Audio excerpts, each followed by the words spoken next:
Well, howdy, folks. This is Giles Kennedy from Ohio Valley Rails, Columbus Wired, and Ohio Operational Lifesaver. Today, I'm going to give you an insightful tour of the Cincinnati Central Columbus Division. It is a proto-freelance road,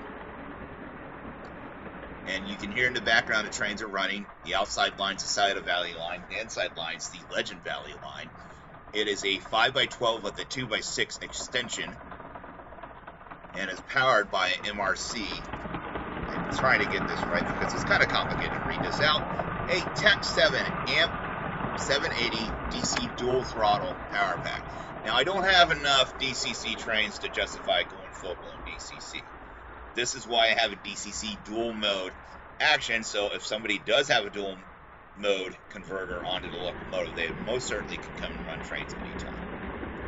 The railroad, as you can see plainly, and I'm sure a lot of model railroaders are going to give me credit about this, is Bachman Easy Track. This railroad was originally built during the bout of my cancer, 2012.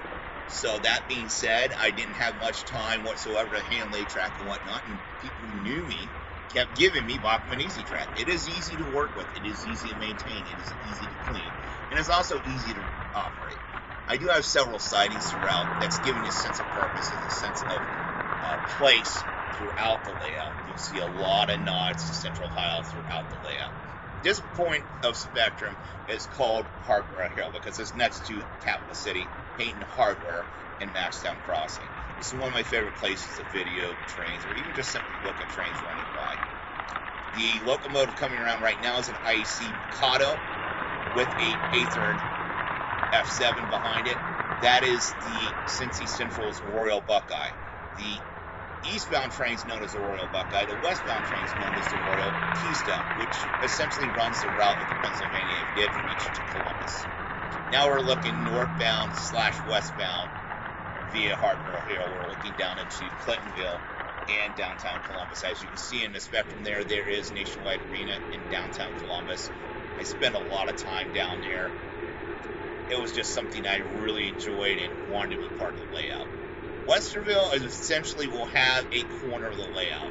This is all compressed scenery here that I'm using because, again, bringing that sense of purpose, sense of place when you're looking at the layout. And again, it's a very easy layout to run as well as just an enjoyable layout to just be around.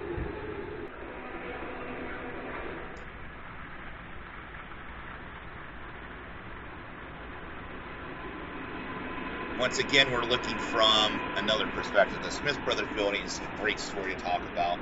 I bought that at train station at Indianola Avenue down to Columbus.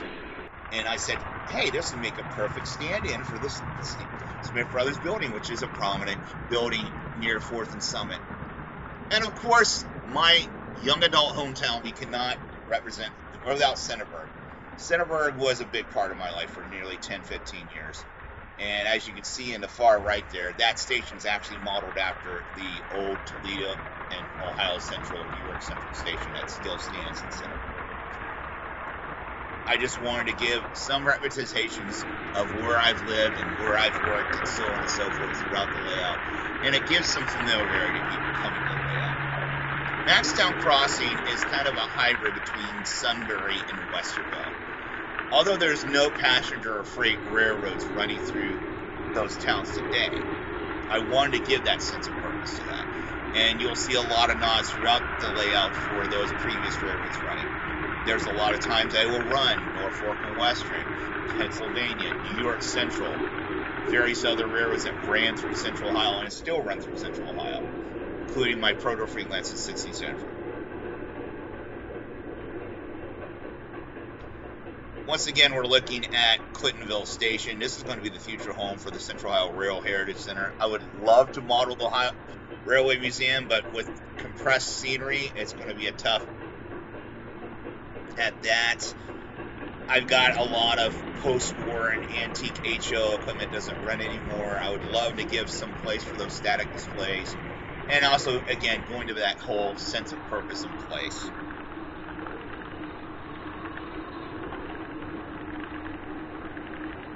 Once again, we're looking into downtown Columbus from Hardware Hill. I'll run mixed freights, I'll run passenger trains. The old adage is, if it runs onto Cincy, it can run. That particular locomotive was one of the locomotives that Dan Bachman gave me. It was an old Atlas Jeep, and it runs like a tank.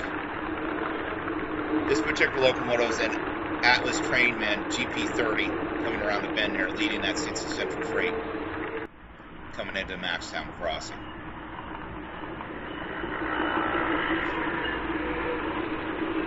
Towards the tail end of the video here, I'll give you an overview of Ohio Valley Rails. Again, I simply love enjoying running these trains. In the near future, I will have some open houses / run and shoot sessions. Yet to be determined, and I gotta check with the family prior to scheduling. Follow us on Crossroads OVR YouTube channel, also Ohio Valley Rails website, and Ohio Valley Rails Facebook page. Thanks for visiting Layout, guys. You have a wonderful day.